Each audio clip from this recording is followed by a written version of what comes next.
Zdrav vsem zbranim, hvala avtorju, da nam je poklonil knjigo.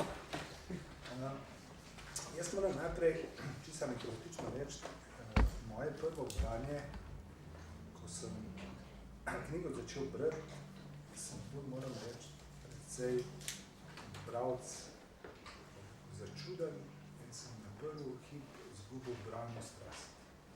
Namreč, ker sem se začel pred novim letom, tako na sredi brati, sem gledal gesla in sem mislil, da bo to knjiga, recimo tipa Roland Barthes mitologije, kjer bi jaz lahko se prepoznal v teh geslih, se mi zdel enako relevantna. In potem sem jaz, priznam, knjigo najprej odložil. In čez čas sem hotel spet brati, je pa nisem več najdel. Nisem me najdel in gotovo sem, da je kakšen hudič je danes katalogizirali knjig v lastni knjižnici. No, na koncu mi je uspel najti in sem imel pod papirji za mizo. Moje drugo branje je bilo pa seveda drugačno. Ko sem drugič prebiral, sem seveda ti sledil pravzaprav temu, kaj si hotel spostaviti. In seveda pred vsakem poglavju sem si izpisal marsikaj, teksti so me napeljevali na nove misli. Ampak za začetek bi te poprašal tole. Po kakšnem kriteriju si ti izbiral pojmovni prikaz? V vodu sicer rečeš nekaj, kar te zbode v oko, ampak lahko to malo tematiziraš tam, da zdaj v oko. Jaz sem najprej začel te, bi rekel, primere zbirati in so bili tudi nekateri objavljeni v sicer zelo nepoznanem teologičnem, bi rekel, znanstvenem časopisu, Monitor, ISH, ki je izhajal na ISH-ju, in to je bilo v letih, mislim, da okoli 2007-2008.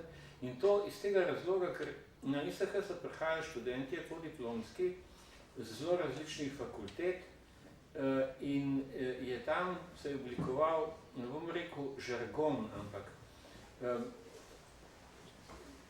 tisti diskurs, recimo mu tako, je bil nekakšen splošno-humanistični diskurs, ki je imel nekaj skupnega pač z različnimi starejšimi humanističnimi vedami, največ s kulturnimi in medijskimi študiji. In ko sem jaz studiral različne pisne izdelke študentov, se mi je pogosto zgodilo, da sem naletel na iste vrste napak, ki so večinoma izhajale iz tega, da so ljudje, ki so pisali v slovenščini, pravzaprav izvirno brali znanstveno literaturo v angleščini in so poskušali nekako pač potem prevajati v slovenščino na novo tudi stvari, ki so v slovenščini že perfektno obstajali. In potem, ko sem pa prišel do tega, sem pa postal pozoren pravzaprav na druge premike, ki se zgodijo z rabo besed na tem področju humanistike. Od tega recimo, da smo že zdavnej v slovenščini opustili mnoga imena za kraje zunaj Slovenije, ki so bila slovenska, in se pogosto zgodi, da recimo pisci, ki so drugače lahko absolutno, bi rekel, na svojem področju vrhunski znanstveniki, da zgrešijo katero ime, ki ga najdejo recimo v nemščini ali po angleščini, pa ga zamenja s kakšnim drugim. Recimo tipični primer je Elbe. Ime za nemško reko, ki mi rečemo po češko Laba, in tukaj pač najdevajo tipično Elbo, otok v Sredozemlju, in iz tega lahko nastanejo kakšni zanimivi nesporazumi. Druga imena, recimo to, da imate nemški Špajer, mesto ob Renu, da se temu po italijansko reče Spira, ali pa da se Hagu reče Aja, to nihče ni dolžan vedeti.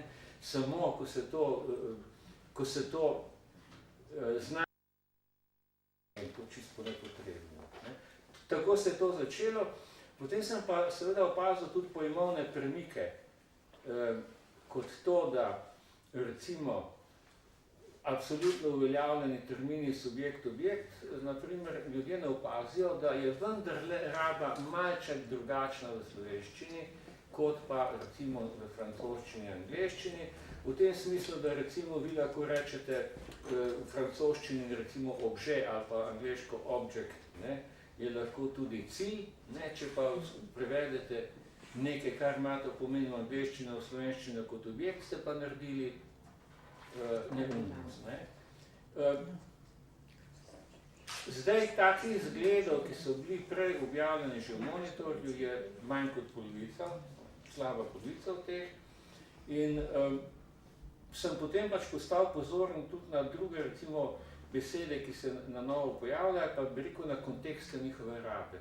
Naprimer, taki primeri so to, da se v slovenščini naenkrat začne uporabljati za vladajočo koalicijo ime pozicija. To je tak dosti zanimiv, recimo, zanimiva zadeva. Ali pa to, da se prodajajo zavarovanja, ki so doživljenjska, če ne trajajo do nobenega življenja, ki ne bi nastopilo, ampak do smrti. Ne.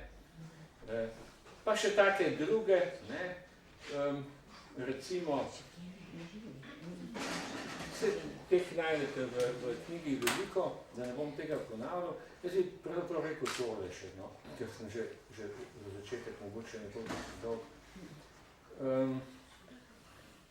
Bistveno tukaj se mi zdi, da pogosto v slovenščini po nepotrebnem izumljamo na novo nekaj, kar v slovenski terminologiji že je, ne? S tem, da recimo mlajši pogostokrat se tega ne zavede, da se ti pomeni, da se pravzaprav besedišča ne prepoznavajo in da je to povezano po mojem z načinom financiranja, z načinom napredovanja v slovenski znanstveni skupnosti, ki močno preferira to, da se ti navezuješ na posamezne ozke specialne discipline v svetu, ki seveda funkcionirajo v angleščini, medtem ko pravzaprav humanistika razpada kot neko skupno polje, kjer bi prepoznavali koncepte sorodnih disciplin. Ne? Ki seveda ni nujno, da so povsod isti, je pa skoraj da nujno, da jih med sabo prepoznavamo in še za nekaj gre, pogledajte. Jaz mislim, da je vendarle zelo mnogo znanosti take, pa ne samo humanistike in družboslovja, seveda tudi večji del tehnike in naravoslovja, kjer preprosto mora obstajati besedišče v slovenščini in mora biti razumljivo in znano pravzaprav slehernemu izobražencu. Ne glede na to, s katerega z teh področij prihaja. In mislim, da mi pravzaprav počasi izgubljamo to kondicijo in izgubljamo jo povsem po nepotrebnem, bom rekel. Kajti v zadnjih 30-40 letih je na področjih humanistike, od filozofije dalje, išla ogromna količina knjig v slovenščini. Slovenski jezik je usposobljen, da vse, kar je mogoče misliti v drugih jezikih, je mogoče misliti v slovenščini. In najsposobnejši med nami to vsak dan dokazujejo. In to se mi zdi v temeljnem protislovju s tem, da se pa hkrati doktorski kandidati, doktori, tudi mladi učitelji na novo mučijo z besediščem, pa ne vem, naslavljajo probleme, predlagajo, ne vem, tam, kjer jim ne bi bilo treba, ne, in tako dalje. Ja, tvoj projekt me na nek način spominja na jezikovne bruse. Dokaj si se ti lotil kot sociolog nečesa, kar so v preteklosti počeli, recimo Janez Gradišnik, pa Sršen in še veliko brusi pred drugo vojno, Breznik, Sovren. In z tega stališča bi vprašal kolego Skrbeja, kako pa on z slavističnega zornega kota zre v te prikaze. Mislim, da je razlika med Jožetovimi kotički in Gradišnikovi mi. Je približno tako, kot če piješ kakšen dober 12 let star viski ali pa nek šnops, ki ga še razgajna od nevednosti. Pričemer bi šnops povezoval s slovenističnimi prizadevanji, preteženi, če tako nekako povprečen. Jaz sem pa že v prvem branju, so me prosili za recenzijo, ki sem me dal po tisku že prepozno, torej, to se je zgodilo v našem Smo razumeli, da bo ugodno. Ja, me je že tako začela zabavati, ravno v tej dvojni poziciji na nek način. Ne? Tako stereotipno bi rekel, ne, sociologa zanima, da bi zanalaš rekel, kaj dogaja v družbi, ne, in se pri tem ne podreja raznim občutjem in praksam, ki jih ponavadi bolj povezujemo s kakšnimi narodno, lahko rečemo, konstitutivnimi ali pa obrambnimi vedami, ne, kamor nas zelo radi sloveniste upravičeno ali neupravičeno prištevajo, ponavadi kar avtomatično.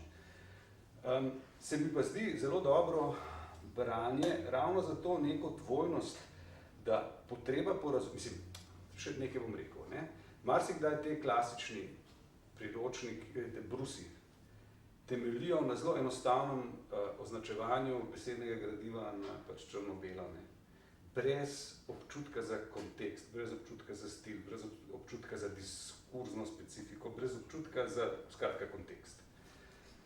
Tukaj, ne, pri Jožetu se pa prvič redno dogaja, da sam podvomi v svojo refleksijo, kar je zelo nujno in se mi zdi, da je na nek način zelo ilustrativno za pozicijo nekega govorca, nekega takega jezika, ki hkrati še piše kot je slovenščina. To je ena stvar. Po drugi strani se pa jasno kaže, ne, da je za to, da ti v svojem jeziku imaš neko produkcijo humanistično, znanstveno, se to ne dogaja kar samoumevno, ni avtomatično in več kot te produkcije je, bolj kaže to na neko zadrego, da to ne more biti avtomatično. Jaz se mi prav zdi lepo ven pride naslednje, ne, da v zdajšnjih okoliščinah, hiperprodukcije in tako naprej, se bolj kot kdajkoli kaže, da ni vsak podiplomski študent ne terminograf, ne prevajalec. In da, da je tukaj nek postopek, ki brez nekega ozaveščenega in mentorja, bi rekel, ne, bralca, je obsojen na šlamparijo. Tudi zato, ker lahko nekomu, ki je, jaz kot mentor zlasti doktorskih disertacij, to vrsto let že opažam in ravno zdaj se borim z eno, ki je super disertacija, ampak avtorica je dobršen del teorije, bi rekel, si posvojila v neki zasilni slovenščini, ki jo je zapisovala, potem pa, ko pritisne seveda rok, tisto pretvoriš v teoretski del in so rešitve seveda že popolnoma udomačene, ne? Ampak, ko pa to bereš prvič, se pa zatika ne na ravni, da je to zdaj pravi izraz ali ne, ampak je toliko neidiomatskega, nepovednega ali pa malo povednega, da enostavno ne veš sploh, kje bi začel. Zdaj, tudi tam je ena možnost, da rečeš, ne gre, popravim nekaj, ali se pa boriš s 500-600 pripombami, pri čemer delo ni slabo, ampak enostavno to ponovno branje razkriva točno to, da se pač določene stvari ne razume dobro, da so določene stvari že rešene in podobno. Zdaj, hkrati pa Jožetova knjiga jasno tudi, bi rekel, v nekem meta smislu, kaže, kako preslabo smo pišoči v Sloveniji in slovenščini navajeni na to, da brskamo po virih, da vemo, kaj je na razpolago za preverjanje naše jezikovne kompetence, za ugotavljanje že obstoječega in tako naprej. In to z enostavnega razloga, zato ker to vrstnih navad množično nismo razvili. Nekateri jih imajo, večinoma velja, ne, in marsikdo še zdaj naseda pravzaprav, da itak za slovenščino ni dosti dobrih virov informacij, čeprav se je v zadnjih 10-15 letih to kar precej spremenilo in se bo še naprej spremenilo.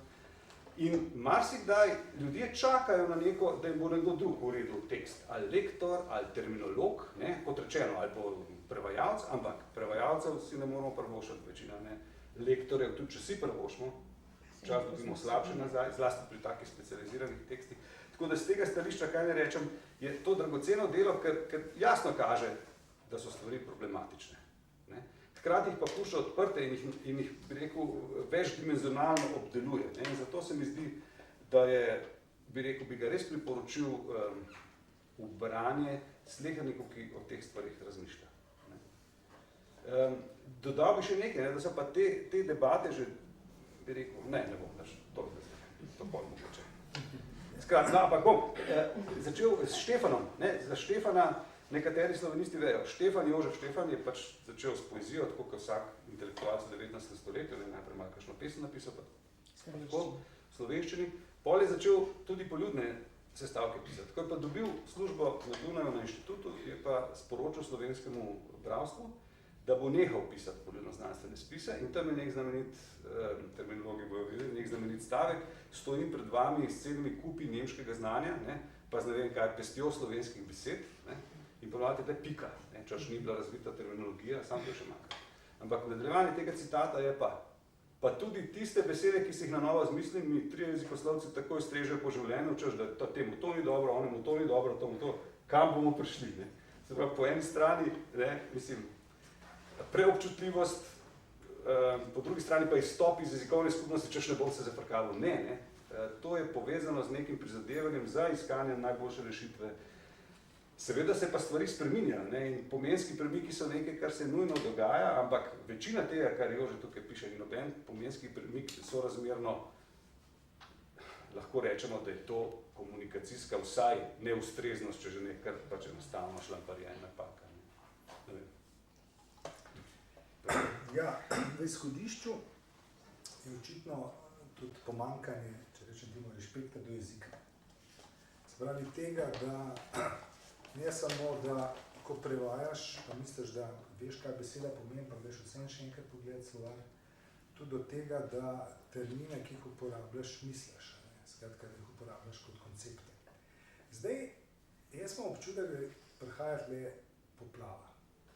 Ko govorimo o obilju literature na področju humanizma in družboslovja, bi jaz videl celo to prej kot handicap. Namreč v katerem smislu?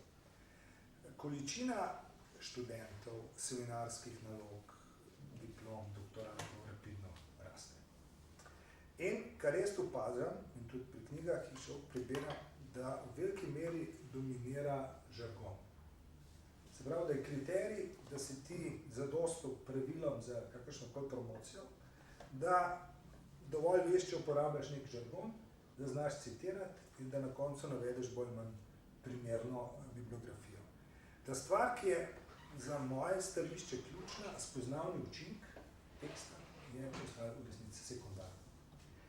In zdaj iz tega zornega kota, se pravi dejstva, da so ljudje tako rekoč prisiljeni pisati.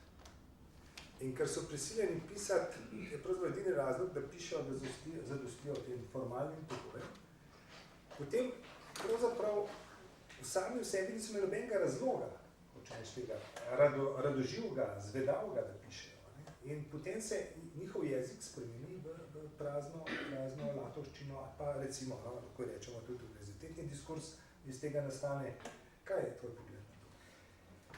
Mislim, da si že sam, pravzaprav, če recimo primerjam začetek tega, kar si zdaj govoril pa konc, ne, vidiš, da ne gre toliko za vprašanje respekta do jezika, čeprav tudi, ne, ampak gre za vprašanje čisto preprosto ljubezni do jezika. Pa ne mislim te pobožne ljubezni, v smislu jezik je nekaj, kar spravimo pa ne občudujemo, ampak jaz ta jezik rad uporabljam, rad ga imam na ta način, da mi ni vse eno, kako je karkoli v njem napisano. Ne? Da hočem, da je napisano dobro in da moram tudi iskreno priznati, ko sem jaz pisal te pojmovne prekazne, ne pri vseh, ampak pri znatni večini sem užival, ko sem to delal in tudi hočem, da je za bralci enako. Ne? In bi pa dodal še to mogoče, da zelo izrazito pri tej knjigi se absolutno zavedam, da sem marsikaj napravil narobe, pa tega ne vem. Ne? In če kaj pričakujem od svoje publike, zlasti te na svoji matični fakulteti in zlasti od recimo disciplin, ki so jezikoslovne, ne? Predvsem recimo slovenisti, anglijski prevajalci, pa seveda tudi drugi, pričakujem, da me bodo popravljali. Ne? Skratka, jaz mislim, da pojmovnih prikaznih, da jih nisem, absolutno mislim, da jih nisem zaključil s tem, da je ta knjiga bila objavljena. Nasprotno, na založbi Studia Humanitatis smo že prijavili spletno domeno pojmovneprikazne.si in v nekaj tednih ali po enem mesecu bomo odprli spletno stran, ker bom nekaj teh prikazni objavil, ki so iz knjige, 2-3 sem napravil nove, ne, in bom prosil bralce za komentarje, popravke in tudi svoje dostavke, da predlagajo tudi sami, da oddelajo kakšno pojmovno prikaz. Ne. In če bo to uspešno, bomo videli, kaj bo iz tega nastalo, ali nova razširjena, popravljena in izboljšana izdaja pojmovne prikazni, ali bodo to pojmovne prikazni Rimska 2. Kolektivno delo? Ja, se pravi, pričakujem, da jaz nekako zaupam v to, da je v tej deželi veliko ljudi, ki so te stvari dovolj zanimive, da se bodo spustili v iskanje, se pravi, identifikacijo in analizo pojmovnih prikazov. Ja, jaz veliko sem pri eni tvoji analizi se videl, gre za razvpito idejo oziroma pojem komunizem, kjer si ti se poantiral njegovo rabo tako rekoč v smislu že kdaj tudi psovke oziroma čiste degradacije. Zdaj, ta fenomen se mi zdi malo bolj zapleten.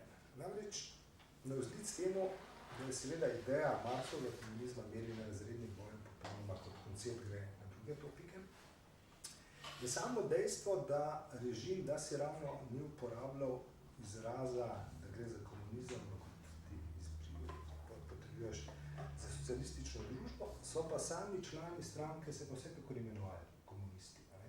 In zdaj imamo po drugi strani seveda nujo, da opišemo to periodo, ta čas. En aparat, veliko tudi stališča, rečemo, antikomunistične kritike oziroma kritičnega obravnavanja tega obdobja, rabiš ti besedo, s katero boš to opisoval.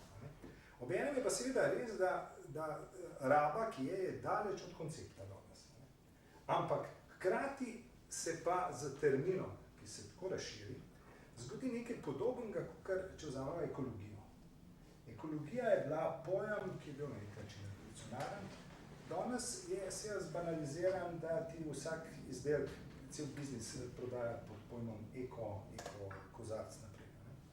In potem so recimo, kaj ste, Arne Nes je rabil izraz, ali pa tudi Guattari potem izraz, skratka, iskati nov izraz, s katerim bi ti opisal fenomene, zato ker je v obstoječi termin se ga polastile pač vse mogoče druge rabe. Kako? Kar se komunizma tiče, seveda se mi zdi pač ključno, da ljudi, ki se ukvarjajo s humanistiko in družboslovjem, da loče izviren pojem od njegovih v bistvu publicističnih slabšalnih rab, ker če tega ne napravimo, je po isti logiki mogoče recimo ravno tako za demokracijo, liberalizem, krščanstvo in tako naprej najti epizode, ko so se silno kompromitirali in poimenovati potem pojave, ne, pač recimo enačiti krščanstvo naprimer z prekrščevanjem recimo indijancev,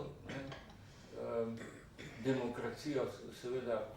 Demokracija pa liberalizem sta nekoliko na boljšem glede tega, da so pač njuni ekscesi se dogajali večinoma v kolonijah ali pa kaj druge, ne, se pravi nekoliko proč od oči ljudi, ampak ne. Po tej metodi mislim, da ne pridemo daleč. Zdaj, mislim, da jedro prvega vprašanja je to, ali rabimo novo besedo, ne, če se je stvar kompromitirala. Mislim, da so te odločitve vedno take, da pač jasno niso samo, ne morajo biti nevtralne, ampak so politične. Pa ne mislim v smislu banalno politične ideologije, ampak ti poskušaš epistemološko, epistemološke razloge imaš, zakaj se odločiš, bodi si za staro, bodi si za novo varianto. Jaz vsekakor nisem za to rešitev, da moramo tisti, ki smo specialisti za karkoli, na vso silo iskati koncepte, ki bi se razlikovali od običajne govorice, ker s tem zaidemo v lagovščino. In smo seveda vedno v tej dilemi, ali uporabljati nekako, bom rekel, skupni jezik, ali se delati svojega. Moje stališče je, da ta jezik naj bo skupni, kolikor je to le mogoče. Ne? In tudi, če se neologizme zmišljujemo, morajo biti pač dobro utemeljeni v jeziku, ki ga tudi sicer uporabljamo.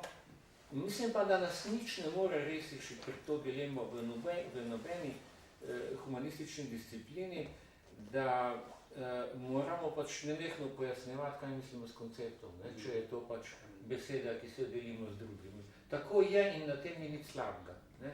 Mi pravzaprav s tem bogatimo besedišče našega jezika.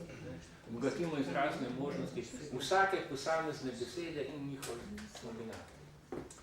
Ti se v svoji knjigi, da si ravno si izhajal skozi humanistiko, tvoji objekt niso bili prikazni samo znotraj konceptov, ampak tudi znotraj vsakdanjega jezika.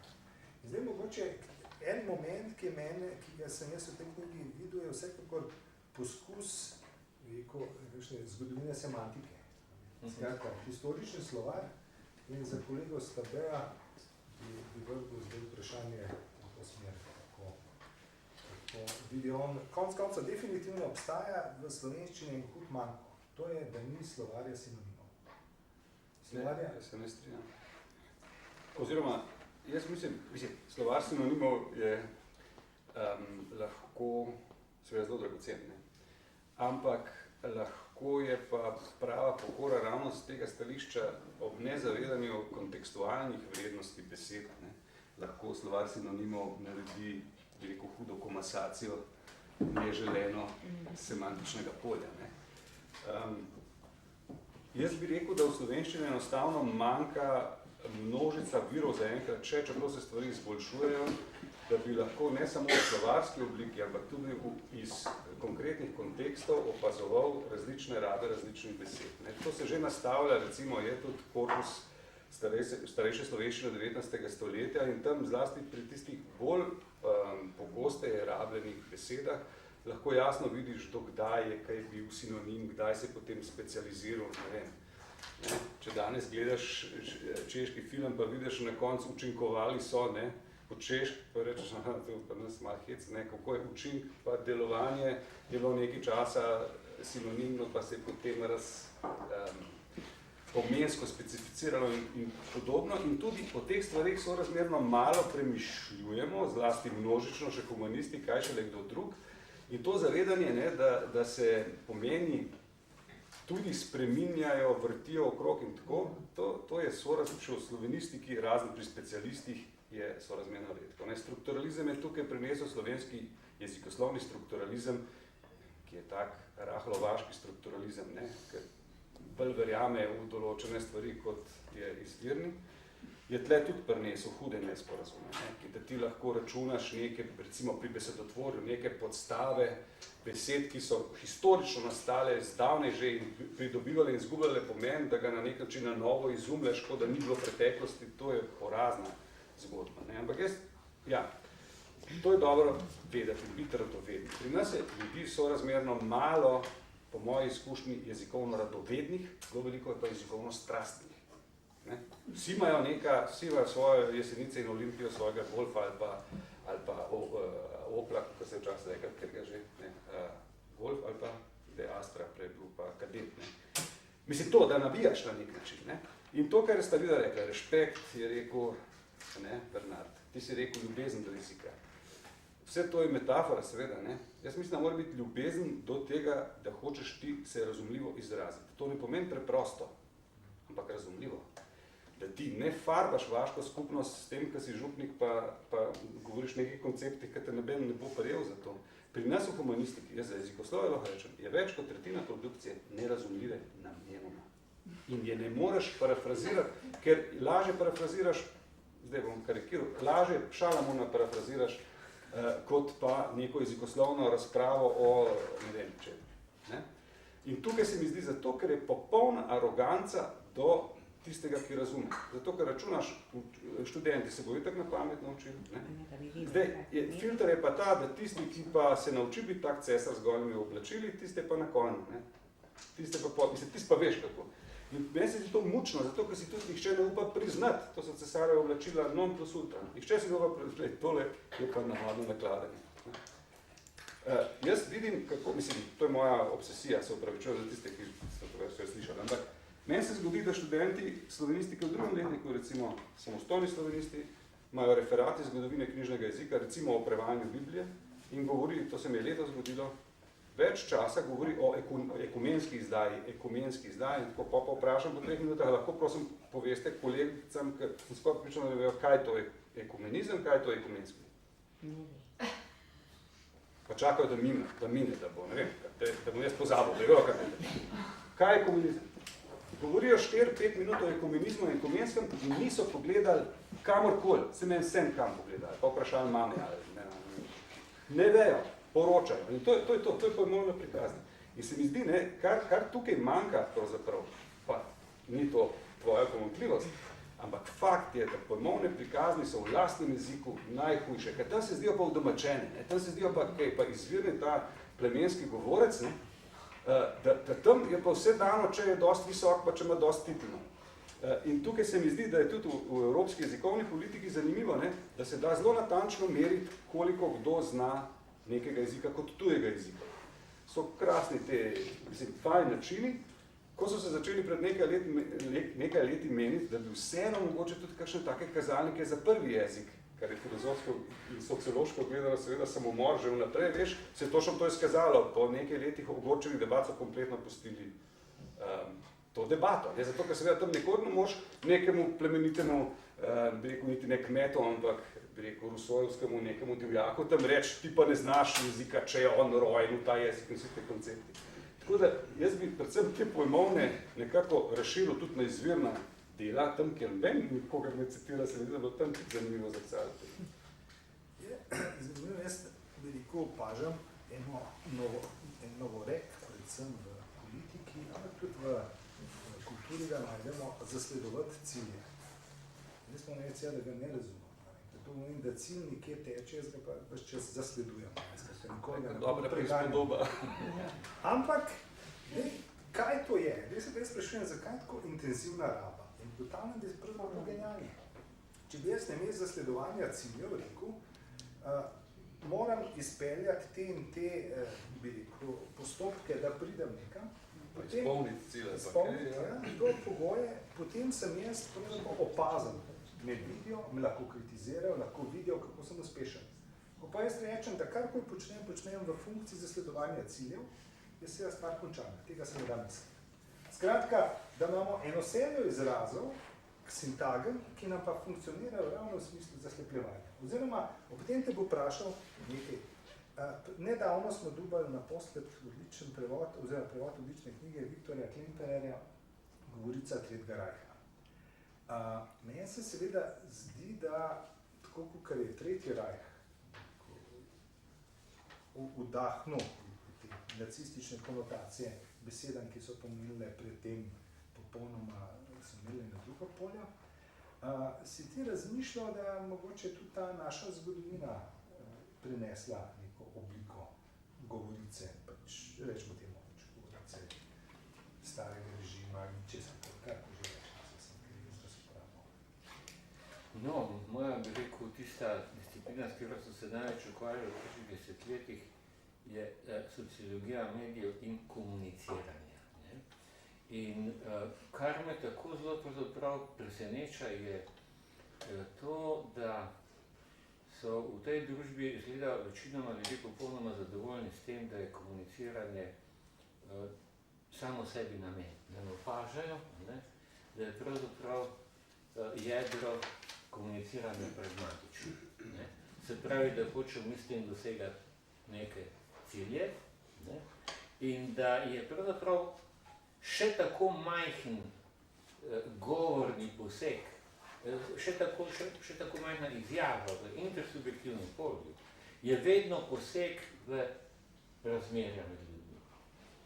Bodi si, da gre za njihovo ohranjanje, bodi si, da gre za njihovo spreminjanje, ampak vedno je intervencija. In to seveda pomeni, da ne samo, da jezik ni nevtralen, ampak da ni nedolžnih izjav. In da seveda pomeni, da v taki družbi, kakršno jo imamo, ne, ki je, ko gre za komuniciranje v veliki meri blef, slepomišljenje, goljufanje, ne, je pač to preprosto mogoče pričakovati. Ne. Tako da se popravil, pa bom rekel, ne gre toliko samo za ljubezen do jezika, ne, to, kar me žene, mogoče tudi preprosto skrb za to, ne, da bi komunicirali tako, da bi to komuniciranje bilo, da bi se nanašalo, ne, na nekaj realnega in da bi pač transformacije, ne, medsebojnih razmerij, ki iz tega prihajalo, ne, da bi bile, recimo temu, plodne. Ne, da, kajti, ne smemo se slepiti, jezik nikakor ni kot to, recimo, mislim, da gre v napačno smer, tukaj popolnoma razmišljanje Habermasovo, ne, razmišljanje v smeri, da je jezik pa na srečo tista oaza, ne, kjer se za razliko od realne ekonomije lahko sporazumemo. Nasprotno, ne, jezik je absoluten pogoj in tisti medij, v katerem se tudi na smrt spopade. Kar pomeni, da je odgovornost komunicirati. Velika, absolutno, bi rekel, ogromna družbena odgovornost. Ne, če sem s tem ti odgovoril, sem videl, da sem neko čist drugo smer zašel. Ti si avtor. Ja, samo to bi še rekel. Na to sem se spomnil. Lete. Ja, se bom vrnil na pravo pot. Moj namen vendarle ni bil, temu sem se celo skušal do neke mere izogibati, v pojmovnih prikazih, da bi se ukvarjal z novo rekom ali z novo reki.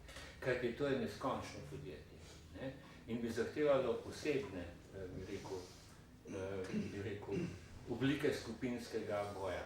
Ne? Je pa ena oblika novoreka, ki je absolutno podcenjena in je temeljna v sodobni družbi, in to je neoliberalni novorek, ki so ga institucije, kot so Mednarodni denarni sklad, Svetovna banka in druge, namenoma izumili. In to je žargon, v katerem dela NAKVIS. To je žargon, v katerem je napisana cela vrsta zakonov, direktiv Evropske unije in vsega tega. To je žargon, ki uporablja besede, kot so odličnost, dobre prakse, javno-zasebno partnerstvo in tako naprej. Te besede niso nedolžne. In če je kateri novorek, ki ga je najprej treba demaskirati in najprej pokazati, odkot izvira, kaj je hotel pomeniti, je to ta novorek. Ker je ta novorek tisti, ki pravzaprav neke oblike vrednotenja, ki so zelo zainteresirane, predstavlja, kot da so absolutno najbolj naravna in neutralna stvar. To je jezik četrtega imperija. Ja, to je lingua kako bi bilo, To je sledenje cilju, ki se izraža v točkah. Ja. No, sam operacijo pa so financira Evropska unija.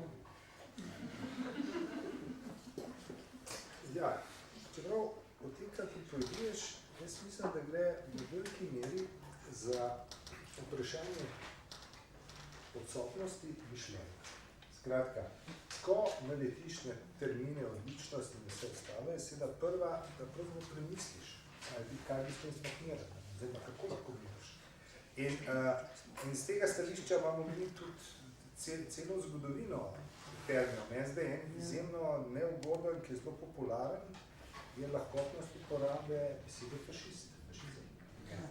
To ima status psovke, samo da vzrečeš in to je, ne rabaš ničesar.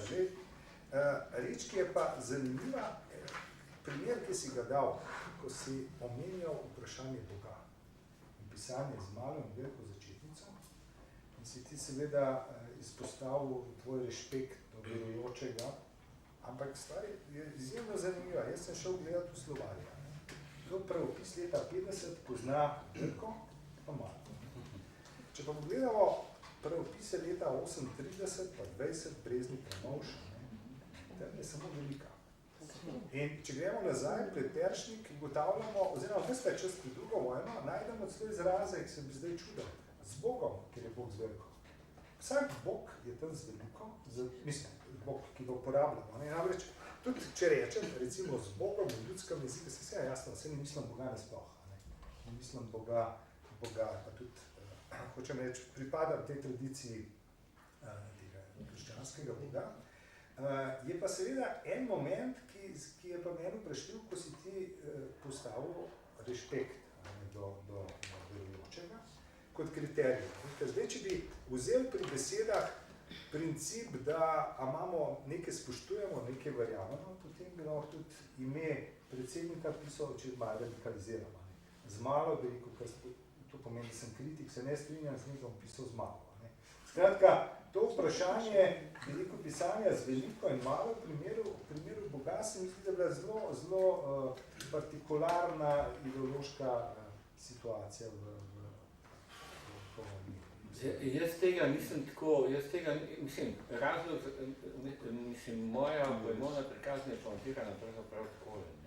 Tisto, kar spoštujem pri tem, da zaradi česar je treba Boga pisati v določenih situacijah, je zelo preprosto tam, ker je to lastno ime krščanskega Boga. In spoštovanje so to je pa storjeno simpazno. Ker bi lahko karkoli razen Boga. Do leta 50 je bil to zveljko. Ker je bil monopolni položaj, ki je bil institucionalno zagotovljen. Abrahamovu Bogu je ime Bog, pa to je edino ime, ki ga ima poleg imena Jahve. To je to, ali pa Gospod z veliko spisal. To je Abrahamov Bog. Treh abrahamitskih religij, nimamo kaj. V spoštovanju gre za to, da če pač smatra, skratka, velik del človeštva meni, da obstaja nekdo, oseba, katere lastno ime je Bog in to je treba spoštovati. Mislim, jaz ne bom nič dodal glede tega. Čeprav so seveda tukaj strasti se marsikdaj kar precej jaz pač vem kot nekdanji kaj ne rečem, pač kot nekdanji odgovarjevalec na radijski oddaji, kamor so predvsem nestrpni s častnimi izjemami in redkejšimi izjemami, tudi smo imeli nadpisje. Je težko na nek način potegniti ali pa biti neutralen, v tem smislu v dopuščanju drugačnosti, pa vendarle hkrati vztrajanju pri neutralnosti, kadar je to potrebno. Ampak ta velika mala začetnica je ideološko super občutljiva, tako mimo grede, ker zanimivo je to, kar si ti rekel, da je pač malo tega pri Brezniku in Ramovšu, vse, kar je bilo božjega, pa tudi praznikov, pa to z veliko začetnico. Ampak načeloma je slovenščina se pa konstituirala v 20. stoletju in njen pravopis na izjemno zmanjšanem delu velike začetnice v primerjavi s prejšnjimi praksami, zato ker je bilo to treba, to je profesor Pogorevčeva, seveda ne prav zelo empirično, ampak je duhovito nenehno trdila zmeraj, na te potrebi po razločevanju od nemščine, ki ima vse veliko, je bilo to tudi izpostavljeno dostakrat v tistih hecnih časih, ko so jeziki tekmovali med sabo, koliko je slovenščina gre tega boljša in kako je nemščina, pravzaprav, ko so Nemci neumni, da rabijo za samostalnike veliko začetnico. Ne pa pri tem, se je pa zgodilo tudi radikalizem v to smer, da potem pa ni smelo biti sledu, se mi tudi to zdelo, o veliki začetnici tukaj. Tudi tam, kjer bi človek rad bil odgovoren za lastni diskurs, ker meni se zdi, da tega prostora svobode tukaj pri nas tudi manjka, biti drugačen z lastno odgovornostjo in drugim pustiti jezikovno drugačnost, podobno kot pri kakšni drugi drugačnosti. To je meni osebno zelo težko razumljivo. Zakaj se ljudje tako težko sprijaznijo z drugega drugačnostjo v jeziku, pri čemer, če ni razumevanje, ampak je stvar bolj stilistične izbire, ampak to so take strasti, da je komaj mogoče jih razumeti. Razen po kakšnih psihoanalitičnih analizah. Kompenzacije za nekaj drugega. Mislim, da lahko predpostaviš to, da se pač ljudje med seboj identificirajo kot Slovenci na podlagi jezika in zaradi tega menijo, da mora obstajati nekaj, kar naj bo. Jaz sem en tak primer, pojmovne prikazne zelo banalne z Ljubljanske univerze, če lahko 4 minute še 3.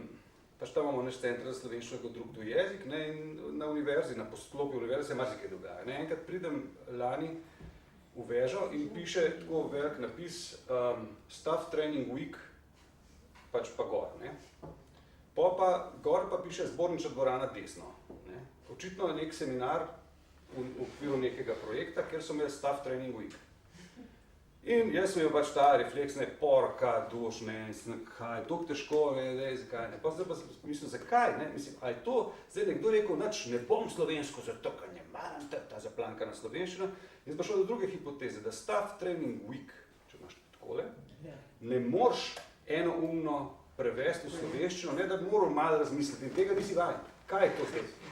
Trening usposabljanja osebja, izobraževanja ljudi, delavcev, kaj? Medtem, ko staff training week se zdi pa, wow, to je pa to. Ne?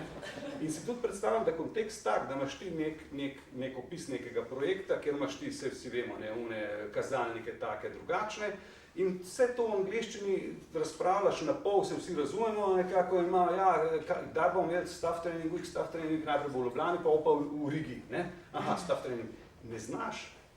Nisi se nikoli navadil, pa še strah te, ker si navajen na preveliko odgovornost, pa si navajen, da ga boš ti slovenščino pokvaril, če boš narobe ti prevedel. Pri čemer se tudi sprašal, aha, zbornična dvorana pa univeja, pa sem se povprašal, koliko ljudi pa sploh ve, zakaj je zbornična dvorana, kaj to pomeni, da to pomeni, da je bil tam deželni zbor in tako naprej, ki pri povprečnem študentu ni sledu od tega, da bi najbrž vedel, da je tam bil deželni zbor, pa deželni dvorec in tako naprej. Tako da se mi zdi, da pač je veliko pojmovnih prikazov nasprotno s tistim, kar sem prej rekel, ne, da je treba tudi pri izvirnem izražanju je to. Ampak res veliko izhaja iz tega, da ljudje niso vajeni in si ne upajo jezikovno na nek način delovati, kot je treba.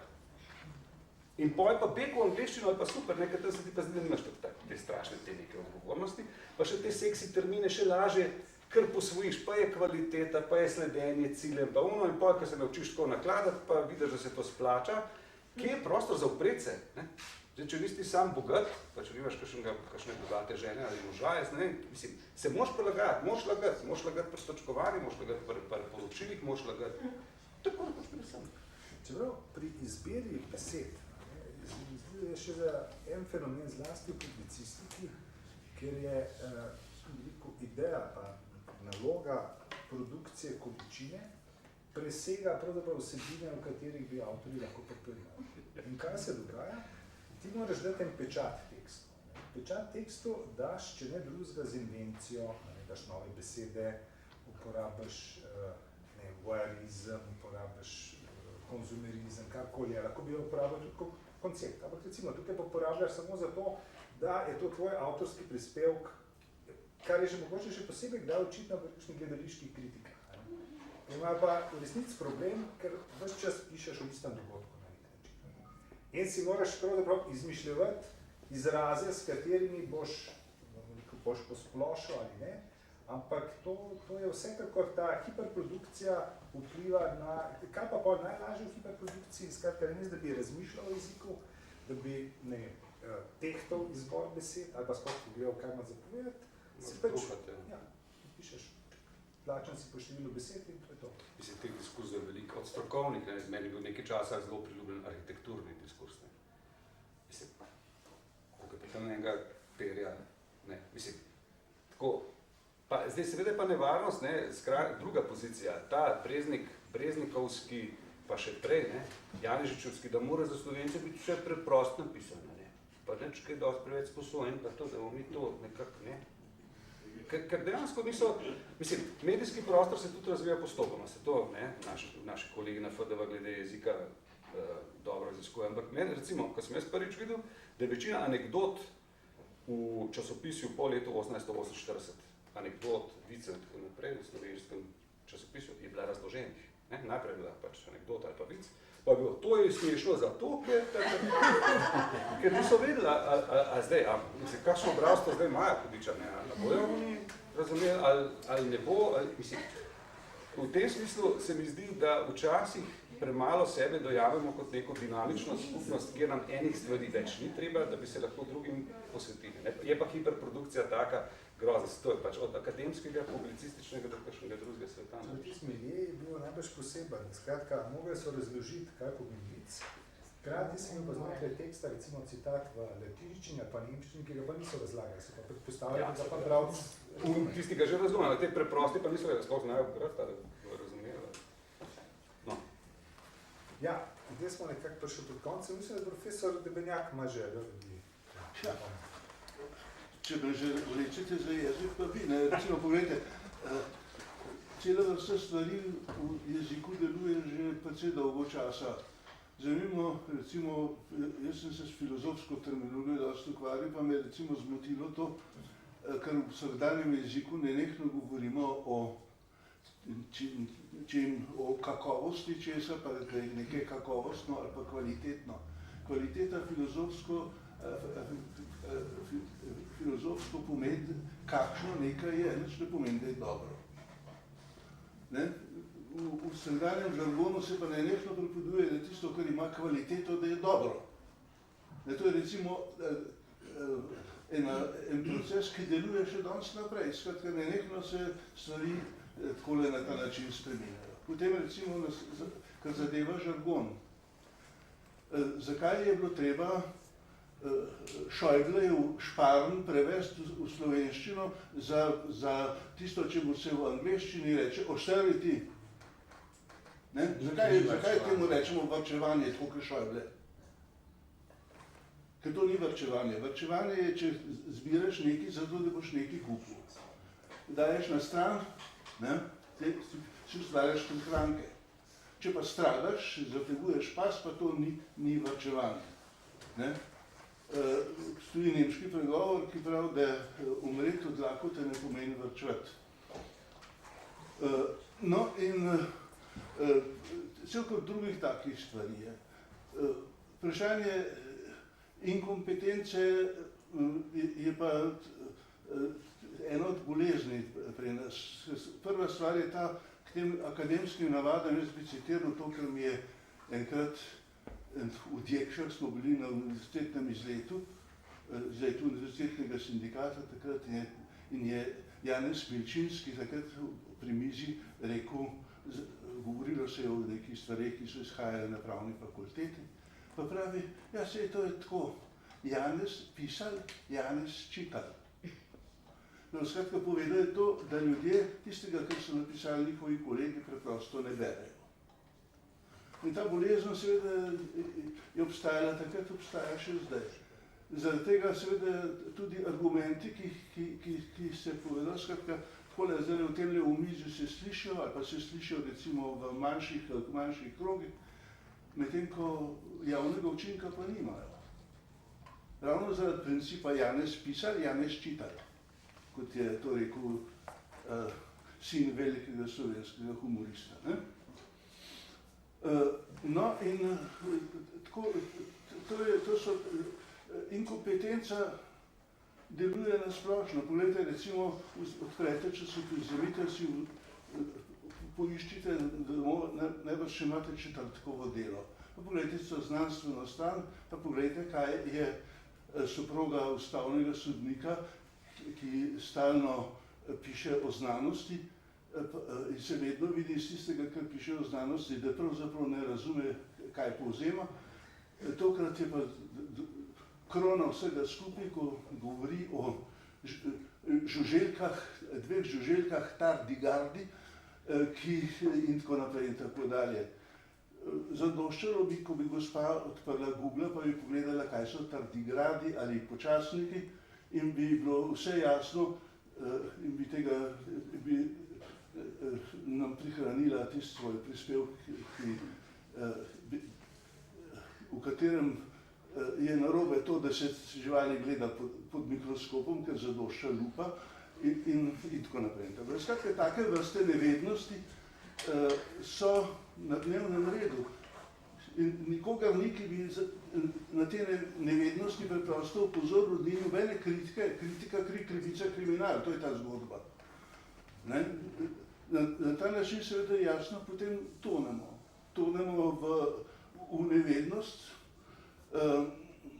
pri jeziku pa, pri slovenščini, pa mislim, da je bilo zelo usodno to, da je v šolski sistem prišla Toporišičeva slovnica.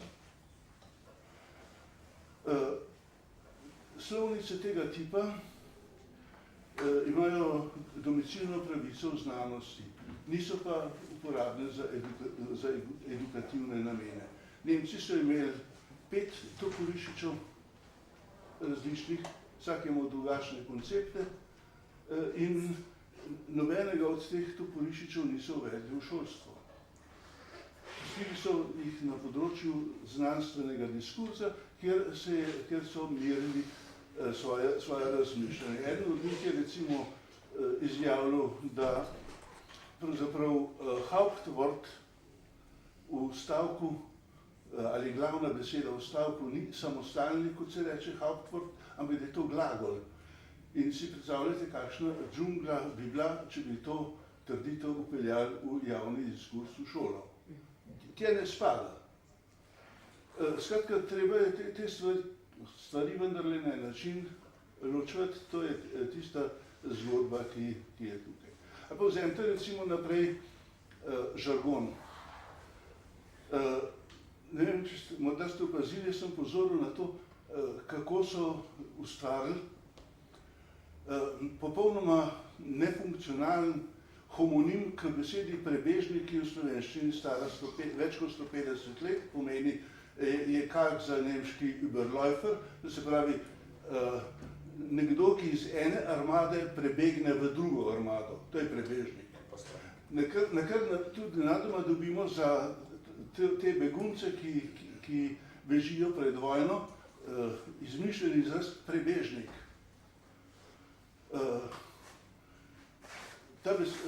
Tisti, ki si to besedo zmislil, je seveda hotel zraven še nekaj ideološkega povedati. Dovolili smo jim samo to, da prebežijo skozi Slovenijo. To je hotel povedati. Ampak zakaj je bilo potrebno narediti nasilje nad strukturo slovenskega jezika in ustvariti homonim k besedi, ki obstoji? Drugo, puristična slovenjenja. Kaj se to pravi, da namesto humanitarnega govorimo o človekoljubnem? Človekoljubni je kalk za filantropski. Humanitarne organizacije niso filantropske organizacije, ker filantropija ima svoj zgodovinski rep. Lahko beremo o njej od predkantovske dobe, pa Kantova mnenja, pa in tako naprej in tako dalje. Skratka, cela stvar ima svojo zgodovino. Nevednost nekega purista, ki je hotel na vsak način odstraniti tujko, je povzročila to, da je naredil omnibus človekoljuben, da je filantropski pa humanitaren vrnil v isti koš. Take stvari se dogajajo še in še. In to, mislim, kje je pot, da se to na način zaustavi? Še zadnja stvar, kar bi še rekel k temu, kar je prej Jože lepo govoril o žargonu neoliberalizma. Moramo se zavedati, da je neoliberalizem totalitarni sistem. Angela Merkel je dobro opisala to nehote, takrat, ko je povedala, es gibt keine Alternativen. Ni nobenih alternativ. Demokracija je iskanje alternativ. Tam, kjer alternativ ni, tam je totalitarizem. Mislim, že tako in tako predolg se opravičujem. To, končno se spomnim, ta misel, da rabimo alternative, mislim, da se bi Jože ti v 80 letih, ko smo imeli nek samo prispevek v Ljubljani, pa rekel, da to je edina alternativa. In se ti takrat upozarjal na to, kar profesor Beljak z sodobnim neoliberalizmom. Skratka, ta alternativa, katerkoli režim je vse ključna. Misliti v alternativah, noben režim ni sam po sebi. Veliko a prioren, večen oziroma nezmotljiv oziroma pač svetilnik, kakršen režim. Zdaj, mogoče, ker je očitno tvoja tema spodbudila vse mogoče pogleda, še kakšen pogled? Pogledov je veliko, če smem. Najprej bi začela s tem, kar je mimogrede dr. Benjak omenil. Namreč, ko sem gledala od otrok slovnico, ki je Toporišič napisal, sem ugotovila, da če bi se morala po tisti slovnici učiti slovenskega jezika, ga verjetno zlepa ne bi obvladala. No in dejstvo je, da cele generacije študentov prihajajo, ki preprosto tega osnovnega orodja za sporazumevanje ne obvladajo več.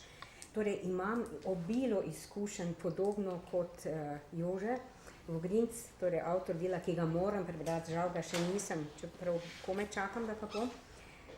Zaradi tega, ker sem 14 let brala vse doktorske dizertacije, ki so bile obranjene na naši fakulteti, in to je strahotno veliko število, ker je od 10 naraslo teko let do 20 in tako naprej. Kot predsednica komisije sem morala vse prebrati.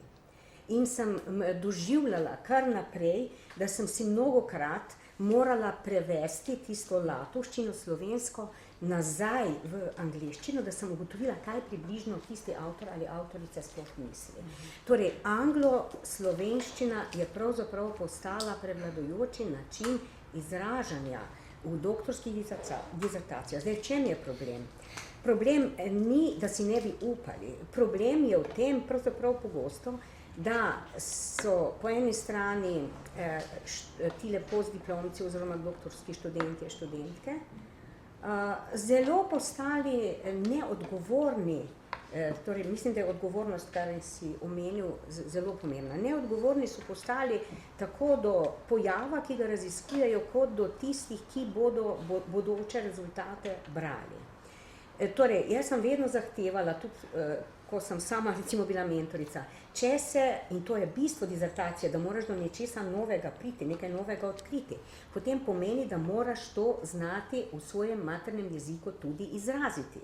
Kaj se pa zdaj dogaja? Zdaj se pa pogosto dogaja, da je vsa teorija, pravzaprav to je v družboslovju zlasti aktualno, ki je zrasla v popolnoma drugih konkretnih zgodovinskih okoliščinah, samo kot neka splošna, obče veljavna, prenesena in je potem slovenski primer recimo, ali pa kakšen drugi primer, kakšne druge države, druge družbene skupnosti, samo kot tako imenovani case, samo kot primer. Torej, to je ena stvar. Zakaj se to tudi dogaja? Zaradi tega, ker po mojem mentorji sploh ne polagajo pozornosti dovolj na to. Vse je odvisno pravzaprav od mentorjev, mentoric. In dogaja se, da mentorji sploh ne preberajo doktorskih dizertacij, izkušnje imam, ko so sami pisali ocene in tako naprej in je potem mentor samo podpisal, no in tako naprej. Skratka, zelo žalostna situacija. No, zdaj bi pa še nekaj primerov povedala. Recimo, ena taka izkušnja, ki se mi je globoko vtisnila v spomin. Pred približno 15 leti sem dobila iz Barcelone, ali pa Barcelona, ne vem čisto točno, kako se izgovarja v katalonščini. Skratka, sem dobila krasno vabilo. Najprej je bilo za eno mednarodno konferenco znanstveno, najprej je bilo napisano v katalonščini, potem v španščini in na koncu v angleščini.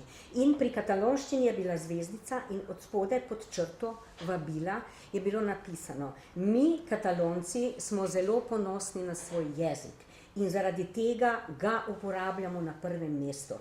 Česa takega v Sloveniji nisem in domnevam, da nikoli ne bom, pa tudi če še 20 let ali pa 30 živim, ne bom doživela. V Sloveniji je nasprotni primer. Sem dobila tudi pred enimi 10 leti za vabilo za kongres, ki je bil, katerega pokrovitelj je bila slovenska vlada. Potem vse financiranje je izhajalo iz slovenskega proračuna, glavni organizatorji so bili slovenski znanstveniki in niti besede, samo vejice in pike, kot bi rekel mogoče kakšen pesnik, so bile v slovenščini. Ničesar. Jaz sem jim v angleščini se zahvalila za vabilo, no in potem pri naslednjem, drugem koraku vabljenja je bila skromno navzoča slovenščina. To je samo en tak primer, razlika med tisto etnično in narodno skupnostjo, ki pravzaprav se zaveda, kakšno orodje za istovetenje s skupnostjo je jezik, in drugo, ki ga preprosto na veliko meče skozi glavna, ne skozi zadnja vrata. No pa še tudi dva primera, recimo. Moja vnukinja na filozofski fakulteti je cel semester poslušala predavanja in kar naprej diskurs. In je nekaj vredo, pa vam je pa profesor razložil, kaj pravzaprav on s tem misli, ker so končno različni pomeni tega. Ne, je rekla, niti enkrat, končali smo, izpite smo šli delati, pa mi samo ponavljamo za njim, konc. No, in drug primer iz naše fakultete je delal pri meni izpit študent, ki je kar naprej uporabljal pojem emerging society. Jaz nikoli v svojih predavanjih tega pojma, to je čisto angleška beseda vsakdanja, nisem tega uporabljala in vedela sem pa, kdo od profesorjev, kolegov to uporablja. Uporablja pa ta pojem zaradi tega, da bi bil videti bolj učen, pa da bi študentje bili, kakšno znanje, fantastično. No in sem tega študenta prosila, da naj mi pravzaprav razloži, kaj on pod to besedo sploh razume, kakšen je pomen. Ja, ni vedel, gledal, ni vedel. Pa sem rekla, vredo, pa kje ste to zvedeli? Ja, pa je povedal pri kom. Sem rekla, vredo, cel semester ste ga poslušali, ali niste mogli vprašati, kaj pravzaprav on hoče s tem povedati.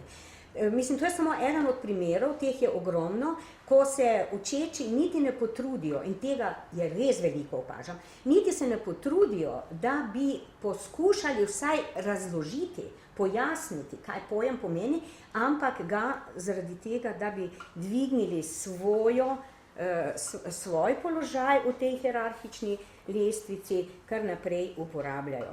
Torej, mogoče še tole, ne? Prej je bilo omenjeno ta poskus, da bi se tudi pravzaprav preverjalo znanje maternega jezika. Jaz mislim, da bi to bilo resnično zelo koristno za univerzitetne učitelje, zaradi tega, ker nekateri uporabljajo v bistvu kavarniški, zdaj bom pa rekla diskurs, kavarniški način govora v predavalnicah. In zame je to nesprejemljivo, resnično nesprejemljivo. Zlasti na področju to se zlasti dogaja na področju družboslovja in humanistike, manj na področju recimo naravoslovja tehnike, še tole. Na področju naravoslovja sem bila nekajkrat na predstavljanju doktorskih disertacij neverjetno razvita občutljivost za ustrezno izražanje v slovenskem jeziku. Jaz sem bila veselo presenečena in hkrati žalostna ob tem, kaj se na področju družboslovja dogaja. Torej, to mislim, da bi bilo prav. Potem zelo pozdravljam tole, če bo spletna stran, pa še nekaj. Dr. Zdravko Mlinar je, mislim, da je dr. Marko Snoj, ne? Na ZRC SAZU, oziroma na Inštitutu Frana Ramovša na SAZU-ju, je vzpostavil stik s temi sodelavci inštituta in so oni pripravljeni pravzaprav na to, da bi dobivali iz družboslovja, verjetno tudi iz humanističnih območij, da bi dobivali pojme v presojo, kadar smo v dilemi. Zdaj, recimo na področju sociologije si tako nekaj kolegici med sabo pomagamo, da ena sproži, jaz sem naletela na to, kaj mislite, potem pa Moniko Kalin, pa recimo sama sem zraven, pa še kdo, no in potem iščemo izraze, ne? Tako da bi lažje se bo, torej to je novejšega datuma ta možnost, ampak jaz sem prosila že tudi na sociološkem društvu Milico, da bi to bilo rekla širše znano in mogoče bi tudi na ta način lahko malo pripomogli k izboljšanju. No, morda še nekaj primerov iz tega vsakdanjega življenja, ko je novorekov, ne, neoliberalističnih. Vsak dan nekajkrat poslušamo, kako je potrebno kakšno podjetje prestrukturirati, potem optimizirati. Optimizirati preprosto pomeni, da je treba toliko in toliko ljudi vreči na cesto, prestrukturirati, ima različne pomene, lahko samo domnevam in tako naprej, ampak ta jezik se je tako, ta način izražanja se je tako zažrl v vsakdanje življenje, da pravzaprav gre kar mimo, In tole, imam občutek, da je pravilo, tega se na veliko poslužujejo tudi politiki, mimo grede, jaz pravim, da govorijo velikokrat 5 besed na uro, 5 km na uro, kot primerjava s hitrostjo avtomobila. Torej, da z veliko besedami se čim manj pove. Hkrati se pa mora ustvarjati videz, da je to silno racionalna govorica, da upošteva ogromno podatkov, da je skratka odgovorna. Zelo pozabljeno je pravilo, da je treba z malo besedami veliko povedati, kar pravzaprav je pa zelo težko spet ob tem, ko se količina objavljenih del, pa tisto, kar smo prej slišali, pogosto meri, pa zlasti objavljenih del v angleščini, zaradi tega tudi se mnogi več ne trudijo, da bi kaj povedali v slovenščini. Torej se ta količina pogosto pojavlja kot pomembna enota v merjenju uspešnosti in tudi odličnosti, ne, kar je bilo prej omenjeno pri napredovanju posameznika. Jaz bi imela še kaj, ampak moram končati, se oproščam, če sem bila predolga, ampak imam globoko v sebi vsajeno vse tole. Ja. Pravzaprav bi vse tudi vprašal, kaj mislite, da je razlog za porast te žargonske terminologije, zlasti, če nakratko rečem, te poststrukturalistične, iz kjer se je pred 20 leti Alan Sokal tu naročeval. Marko je prej rekel, da je v njegovi stroki približno tretjina tekstov napisana z namenom, da se jih ne razume, in mu zavidam, v moji približno pol. In ko sprašujem, pravzaprav z leti postajam že siten, ne, kolege na kakšnih konferencah, zakaj se to terminologijo uporablja, tako nagosto, dobim ponovadi dva odgovora. Eden, ki pride potem nekako na konc debate šele ven, če ne bi uporabljal te terminologije, me na mednarodnih konferencah ne bi jemali resno. To je odgovor, ki ga je dal Searle Foucault. Drugi odgovor, ki najprej pride na mizo, pa je, se gre vendar za novo teorijo ali pa za novo metodologijo, ki rabi nove termine. Z mojega stališča je prvi odgovor pravilen, ta drugi redkeje pravilen. In če se vrnem k vprašanju, moj odgovor na prvo žogo je, zakaj se to dogaja na nekako naravoslovju v humanistiki tako pospešeno in tako na velik, ker se mi zdi, torej, ali je možno, da na področju humanistike pravzaprav ni novih teorij. In je treba ustvariti videz, da teorije so, s tem, da spremeniš staro terminologijo v novo. No, moje stališče bi bilo, da se je v 60-ih letih zares zgodil epistemološki preboj. In da lastnost takih trenutkov je seveda, da se spontano naenkrat, da se zelo hitro množijo teorije in z njimi tudi besedišče. In v tem ne vidim ne slabega zaradi tega, ker nekaj tega se obdrži, druge reči se ne obdržijo kratko in malo. In seveda je jasno, da sta humanistika in družboslovje veliko bolj podvržena ideologizacija najrazličnejših vrst. In s tem tudi padcu v žargon. Tako pač je, take te vede so. Temu se ni mogoče zares izogniti.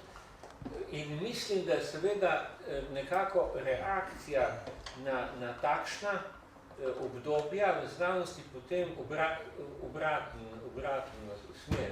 Se pravi, poskusi iskanja tistega, bi rekel, dela besedišča, ki zdrži svojo presojo, ki se obdrži. Se pravi, ta tendenca, da pa zdaj, potem, ko smo nekaj časa množili, bi rekel, besedišče, da pa potem poskušamo razumno reducirati, kar moramo napraviti, če ne se niti kregati med sabo ne moramo, če mislimo mimobežno, razumete? Zato se z nekom dobro skregaš, moraš imeti vsaj del problematike in tudi besedišča enak, ali pa vsaj na vides enak. Se pravi, kjer gre boj za to, kaj bomo razumeli pod Cum principi elegante non est disputandum. Ja. In tako da je to do neke mere, bi rekel, neizogibno. Jaz bi rekel, s pojmovnimi prikazami sem vendarle predvsem želel in zato so napisane, da bom rekel ravno s strastjo, tudi, no, zakaj ne? Ne z nekimi takimi grozno, bi rekel, nabuhnimi čustvi, ampak nedvomno pa napisane angažirano, bom rekel. In zakaj? Zato, ker mislim, da je treba tako pisati, če hočeš ljudi prisiliti, da začnejo o jeziku razmišljati. In jaz bi samo to želel na sedati. Jaz? Lahko jaz nekaj dodam? Jaz mislim, da Jože ima sicer plemenit namen, da bi se s tem spletnim naslovom pa z nadaljevanjem razbremenil solo odgovornosti in si želi, da bi tukaj nastala neka skupnost tovrstnih ne enciklopedistov, ampak ne vem kaj. Samo se bojim deloma tudi po rahli lastnih poskusih tovrstnega pisanja ali pa sorodnega, da to v bistvu težko. Mislim, kar je fajn tukaj, je to, da je nekaj zelo jasno opaženo, potem je pa zelo duhovito izrečeno. In to je dvom, da bo to neka množična platforma. Hočem reči, da se boš moral kar navaditi na misli, da boš to še naprej sam ubesedoval. Drugo pa je, da bi lahko na nek bolj puščoben način, bi bilo pa na to, se jaz absolutno strinjam, bi bilo treba imeti primere, ampak to pa ne bo tako zabavno. To gre bolj za nek pedagoški obrat, ki pa po mojem ravno tako nujen. Mislim, da ti, ne vem, če bi imel neko hrestomatijo, kot se je rekel včasih, skratka, berilo neberljivih odlomkov, razloženih. Zakaj neberljiv? Tlele zaradi termina, tlele zaradi kalkirane skladnje, ki pravzaprav nič ne pomeni, tlele zato, ker si napačno prevedel to pa to. Mislim, v tem smislu, da po mojem to lahko dragoceno, ker bi lahko ljudje škilke, tudi če ne bi sami upali priznati, da so tega potrebni. Ne? In se mi zdi, da še to, ta misel, moja pedagoška izkušnja, da to kar samo ne bo prišlo nikoli. Ne? Mislim, to so neke stvari, ki so potrebne premisleka in garanja. No. Če sem samo ne vprašanje, jaz prihajam iz medicine, imate stroka svoj terminološki slovar? Ja. Kateri medicinski terminološki slovar? Ne. Medicina, ja. Medicina, govorimo o stoletno pripravljamo medicino. Ne, nima ga, pa tudi ne more imeti, ker ne vemo, kaj s to stroko rečemo. To se mi zdi pri naravoslovju, da en znanstvenik iz Japonske, pa en iz Norveške, pa eden iz ne vem skje, bodo točno vedeli, če sestavljajo en stroj, je ta izraz točno to pomeni. In oni se bodo rekli, da se mora dogovoriti, ampak se.